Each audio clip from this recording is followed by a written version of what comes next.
Hey Team Titleist, my name's Jackson Suber. This is Braden Thornberry. We're out here at Titleist Performance Institute, and I'm going to take you through my bag today. All right, starting with the golf ball, I play a Titleist Pro V1 left dot.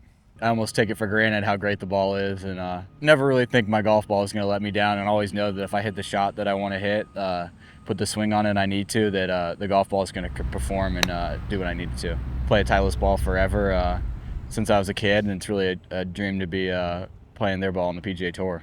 Pro V1X has been my go-to ball, really because I prefer a little bit of the clickiness feel, the little firmer around the greens. As far as the full game, it just feels like it does everything I want, and the recent models that have come out have just been so good and stable in the wind. For an exact example, I guess on 18, I had like 270 or 275 in, and the wind was off, mostly off the left, maybe a little bit of help. If you're using an inferior ball or something, it could come off a little spinny, and there was a big gully in front that would have been a problem. And I hit it just the way I wanted to, and in the air, I just know it's going to land a perfect number, and it did, and trickled just over and was able to make a birdie there to get my card. So to have a product that, you know, hundreds of people, thousands of people have put a lot of effort into to make it the most consistent, you know, high-performing ball it can be, you know exactly what you're getting from it, all the way from a 2-footer all the way through driver. It's just really comforting when you have all these other variables going on.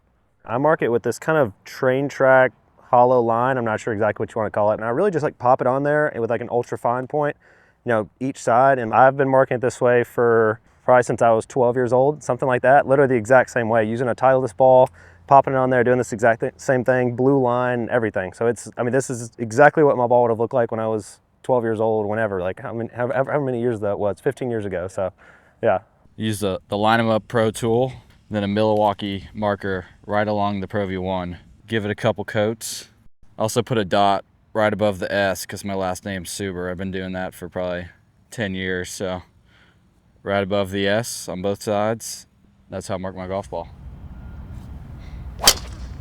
I play a GT3 9 degree, and I got the weights in neutral and Diamante whiteboard TX shaft. Played Titleist driver forever as well since I was a kid, and you know, it really performs well and gives me that right combination of speed and accuracy. I pretty much hit the same shot every time, just to tee it up and try to hit a high draw. Yeah, next up is my GT3 driver. Yeah, I took it from 9 to down to 8.25 and just started smoking it, just perfect. And then played great that week, and then really had a just amazing finish to the year. And I mean, golf is so important with the driver, so having that, like, I was probably gained literally like 10 yards because it took a lot of spin off and stuff. So being essentially 10 yards closer to the hole those last 4 or 5 tournaments was, you know, able to propel me to where I needed to be. It's very versatile in the sense of I can tee it high and like just rip it, or I can tee it down, hit that low cut, and like it really works with all the shots, which is really impressive. Next club I got is the Titleist 2-wood, TSR 2-wood. 13.5 degree. I got it neutral settings, same whiteboard shaft, and this is a really fun club. I've played a lot of 3-woods over the years and like them for all different aspects, but I feel like this club gives me the ability to hit so many shots. I can hit a high spinning shot that lands about 260, or I can tee it up and hit a high draw that goes about 285 off the tee and kind of keep it short of some bunkers at 300. Next club I got is U500 2-iron, and I've played this club for a long time. I remember Jordan Spieth early in his career was using this with the same shaft, and I tried it and just loved it, and I played it for, I mean, middle of high school maybe until now, so haven't really changed much with it, and keep relying on it, and just love the 2-iron off the tee and into par 5s. So yeah, in the longer irons, I play the T100s and the 4, 5, and 6, and I just play those just because I think just being a little easier to hit. Golf's a hard enough game, so having a little extra feel and all that stuff help getting it up in there, all that makes it a lot easier. So I've played those essentially forever, and you know, with the T200, it was a great club, just launching it far, easy to hit, all that kind of stuff, but didn't have maybe quite the playability that I wanted. So I tried the T100, and it was kind of the perfect middle ground between the T200 and the blades, where I was able to hit every shot I needed to while also having the forgiveness that I needed. So just the consistency of just the launch and spin for the kind of the distance control, and just like, you know, not necessarily being perfect, but just having that window that I know I can hit it in every time. That's kind of the main performance factors for me. Yeah, and in the short irons, I have the MBs, and same thing I was talking about, just really the playability from that. The shorter irons, I don't necessarily need the forgiveness as much as the long irons. The height, the forgiveness, all that kind of stuff, I feel like I can kind of do on my own a little bit. So having the versatility of those, if I need to take a little off a shot or knock one down with the wind, all that kind of stuff, it just makes it where, you know, I feel like I'm in control really with those clubs. The playability I have with those is just top notch. 9 through 4 iron, I play T100s, True Temper X100 shaft, and I've played this iron. I mean, started out playing AP2s and transitioned into this seamlessly. And the most important thing with me and my T100s is spin consistency, really, and just knowing that I can, because spin really controls it all, and if the spin's the same, then the numbers are going to be pretty easy to hit. And just knowing I'm not going to fly greens or come up way short is really gives me some confidence when I'm in the fairway. All right, with my wedges, I got Vokey wedges, SM10s. This is my pitching wedge. It's a 46 F grind, and gives me a lot of consistency as well. Just knowing that I'm gonna have the right spin, right turf interaction, and play the raw setup as well. So love the little bit of rust that it's got going to it. Next, I have a gap wedge. I got a 50 F as well.